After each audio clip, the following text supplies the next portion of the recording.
Muling pinatunayan ni Janine Gutierrez na hindi lang talento ang meron siya, kundi pati na rin ang gandang kinikilala sa buong mundo. Isa siya sa mga napiling personalidad na nakasama sa prestihiyosong listahan ng Most Beautiful Faces of 2025. Isang international recognition na sinusubaybayan taon-taon ng beauty at entertainment fans. Ang pagkakasama ni Janine sa naturang listahan ay hindi lamang dahil sa kanyang natural na ganda, kundi pati na rin sa kanyang eleganteng aura, strong screen presence at timeless appeal. Sa bawat proyekto at public appearance niya, kapansin-pansin ang kanyang grace at confidence, nakatangi ang lalong nagpapatingkad sa kanyang personalidad. Bilang isang award-winning actress, patuloy na hinahangaan si Janine hindi lang sa Pilipinas, kundi maging sa international audience.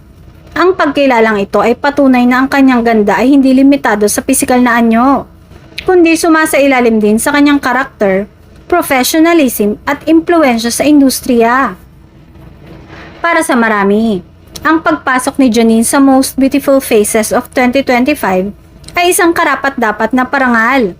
Isa rin itong tagumpay para sa mga Pilipina na patuloy na kinikilala sa global stage bilang simbolo ng ganda, talino at class. Sa kanyang tahimik ngunit matatag na paraan, si Janine ay patuloy na nagniningning hindi lang bilang aktres, kundi bilang isang modernong Filipina icon.